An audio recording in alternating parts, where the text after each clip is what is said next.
बढ़ते आगे, कोल इंडिया ये स्टॉक रहेगा फोकस में, और फोकस की वजह ये कि कोयले के दामों में बड़ा परिवर्तन आता दिख रहा है। अब आप अंदाज लगाइए परिवर्तन कैसा है, ऊपर का या नीचे का, नहीं पता तो हम आपको बताते हैं कि किस तरह के बड़े बदलाव कोयले के दाम में होते हुए दिख रहे हैं। अरमान हमारे साथ है सारी डिटेल्स लेकर। अरमान बताइए। जी सर, अगर कोयले के दाम अंतर्राष्ट्रीय स्तर पर देखें तो एकाएक आपको काफी जो है गिरावट आती हुई दिखेगी। सबसे पहले कोल इंडिया के लिए अगर आप देखेंगे ओवरऑल ये कोल इंडिया के लिए नेगेटिव हो सकता है, क्योंकि इनके मार्जिन पर दबाव आ सकता है। अब गिरावट की मैंने बात कही, अब मैं आपको गिरावट बताऊं तो अगर आप मार्च के महीने में अगर आप सिर्फ देखेंगे तो मार्च के महीने में अंतर्राष्ट्रीय देखेंगे कोयले के दाम जो है 8% गिरे। 2023 की बात करें कुल तो लगभग 55% के आसपास गिरते हुए दिखे, और सितंबर में जो उन्होंने हाई लगाया था कोल ने, वहां से अगर आप देखेंगे तो लगभग 61% के आसपास की आपको बड़ी गिरावट आती हुई दिखी।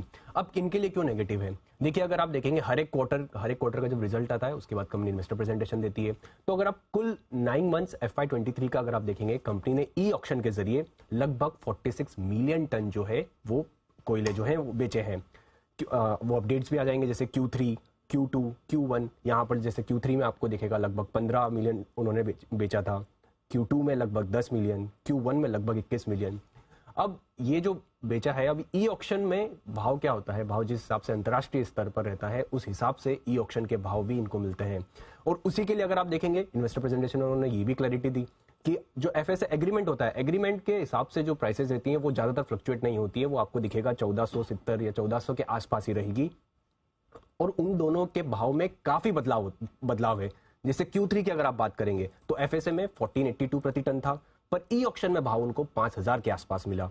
Q2 में 1414 था, तो इनको ई ऑक्शन में जो भाव था वो 6000 के आसपास मिला, क्योंकि उस समय जो अंतर्राष्ट्रीय स्तर था वहां पर भाव काफी बढ़े हुए थे। और अब एकाएक अगर आप देख रहे हैं वहां पर गिरावट आती हुई जा रही है, तो ये जो ई ऑक्शन में इनका जो इनको प्रीमियम मिलता है, जो मार्जिन जिससे इनके बेहतर होते हैं, वो यहां पर हो सकता है कम होते हुए दिखे। और कंपनी ने भी हर बार ये चीज क्लैरिटी भी दी है कि हमारे जो प्रॉफिट्स बढ़े हैं, जो मार्जिन इंप्रूव हुए हैं, उसका ई ऑक्शन का काफी बड़ा योगदान है, क्योंकि वहां पर इनको अच्छा खासा प्रीमियम मिलता है। एग्रीमेंट के तौर पर तो वो तो फिक्स प्राइस है ही सही, तो जो अगर भाव गिरे हैं, जिस तेजी से गिरे हैं, उससे हो सकता है कि इनके मार्जिन पर या फिर आपको ओवरऑल टॉप लाइन पर आपको इंपैक्ट आता हुआ दिखे।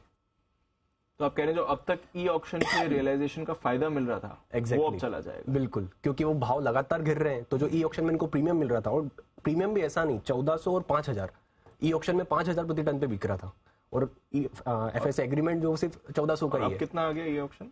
ई ऑक्शन अभी ई ऑक्शन का भाव तो अब तो निकलेगा, पर ओवरऑल अगर कोयले के दाम लगभग अगर 60% गिर गए तो ई ऑक्शन के दाम भी इतने नहीं मिलेंगे, क्योंकि Q4 में जिस लेवल पे थे वहां पर आ गए थे, और Q4 में ई ऑक्शन का भाव 2500 ही था। बिल्कुल, कोयले के दामों में जो ड्रीम रन था एनर्जी क्राइसिस के बाद, उस पर क्वेश्चन मार्क लगता हुआ दिख रहा है।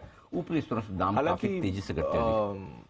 समर डिमांड काफी हाई रहने वाली है, तो मे बी वहां से फिर से आपको थोड़ा पिकअप वापस रिकवरी आ सकती है। गिरे भी एक तरफा लगभग 70% ऊपर से गिरना, ऊपर से गिरे। मतलब ये क्या, मतलब कमोडिटी के दाम भी बिल्कुल ऐसे हो गए जैसे कि कमोडिटी ना होकर क्रिप्टो हो, US बैंक हो। अब तो US बैंक। हाँ, खाली है कि भाई हाँ, फर्क इतना ही कि US बैंक और क्रिप्टो के दाम बड़े तेजी से घटते हैं, इनके घटने में थोड़ा थोड़ा समय लगता है, लेकिन हो वही रहा है। ऊपर नीचे के प्राइसेस वॉलेटिलिटी बहुत ही ज्यादा